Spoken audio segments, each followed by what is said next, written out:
Welcome to Crimescape, the channel where we delve into the chilling world of real-life crimes. In the heartland of America, beneath the tranquil facade of small-town life, a horrifying secret was about to unravel. 7 lives brutally extinguished. At the center of it all, a man named Jesse McFadden. But who was he? And how did a convicted rapist manage to commit such a heinous act under the watchful eye of the law? Stay with us as we unravel the chilling story of unchecked sin and missed opportunities. This is the Jesse McFadden case. Jesse McFadden, a name now linked to a shocking crime in Henrietta, Oklahoma, had a troubled past. In 2003, he was convicted of first-degree rape and spent nearly 17 years in prison. Despite this, when he was released in 2020, he seemed to have turned his life around. He got a job in marketing and married Holly Guess, a mother of 3. But McFadden's past was darker than most knew. Along with his rape conviction, he faced pending child sex abuse charges. Despite this, he managed to blend into society, hiding his true nature. This all changed when his actions led to a horrifying crime that shocked the community. As we explore McFadden's life, we're left with many questions. How did he hide his past? What led him to commit such a terrible act? Stay with us as we delve deeper into the life of Jesse McFadden, a phrase that sends chills down our spines as we delve into the horrifying events that unfolded in the quiet town of Henrietta, Oklahoma. On a seemingly ordinary day, authorities were called to the McFadden residence. What they discovered was far from ordinary. 7 bodies were found at the home, a gruesome scene that would leave even the most seasoned investigators shaken. The victims were McFadden's wife, Holly, her 3 teenage children, and 2 other teenagers who were guests at the house for a sleepover. The method of murder was as chilling as the crime itself. Each victim had been shot in the head, a brutal act of violence that pointed to a single perpetrator, Jesse McFadden. The final body found at the scene was McFadden himself, who, after committing this horrendous act, turned the gun on himself. This crime wasn't just a shocking act of violence, it was a betrayal of trust.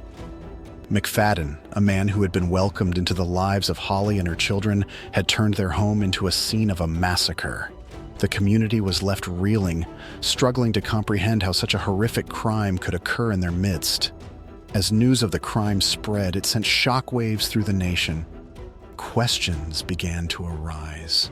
How could a man with a criminal past like McFadden's commit such a crime without raising suspicions? Why were these innocent lives taken so brutally? And perhaps the most haunting question of all, could this tragedy have been prevented? As we continue to explore the Jesse McFadden case, we seek to uncover the answers to these questions, shedding light on the circumstances that led to this horrifying crime. Stay with us as we delve deeper into the events of the fateful day, a crucial phase where the grim details of the crime began to unfold.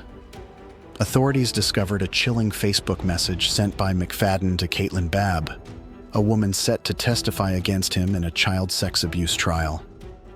The message hinted at the dark path McFadden was about to take. Evidence at the crime scene indicated that McFadden had shot all 6 victims before ending his own life. But the investigation also raised questions about the system that allowed McFadden, a convicted rapist, to commit such a horrific act. As we delve deeper into the Jesse McFadden case, we're left wondering, could this tragedy have been prevented, and what changes are needed to ensure it never happens again? The legal system's role. In the wake of the tragedy, scrutiny fell on the justice system. Despite McFadden's history of sexual violence and pending child sex abuse charges, he was out on bond. Delays in his trial raised questions about the effectiveness of the legal process. Critics argue that the system failed to protect the victims, allowing a dangerous man to roam free. As we grapple with the horrifying events of this case, we're left to question, how can the legal system prevent such failures in the future and ensure the safety of our communities? The tragic event in Henrietta left a community in mourning and a nation questioning its justice system. The untimely deaths of 7 individuals, including young teenagers and a mother, sent shockwaves through the community, leading to grief and fear. The crime sparked public outcry. with citizens demanding accountability from the legal system. The fact that McFadden, a man with a history of sexual violence, was able to commit such a horrific act raised serious questions about the effectiveness of the justice system. In response, there were calls for a thorough review of the legal processes involved in McFadden's case.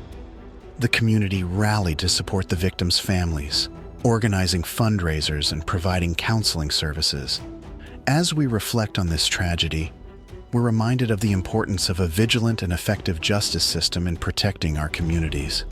The Jesse McFadden case is a chilling reminder of the darkness that can lurk beneath the surface of our communities. It's a story of a system that failed to protect its most vulnerable, and a crime that left a lasting scar on a small town. As we reflect on this case, we're left with haunting questions and a sense of profound sadness for the lives lost. But it's also a call to action, a reminder of the importance of vigilance, of the need for an effective and responsive justice system, and of our collective responsibility to protect those who cannot protect themselves. The tragedy in Henrietta serves as a stark reminder that we must strive for a world where such horrific crimes are a thing of the past. In the end, the story of Jesse McFadden is a call for justice, for change, and for a future where no community has to endure such a horrifying ordeal.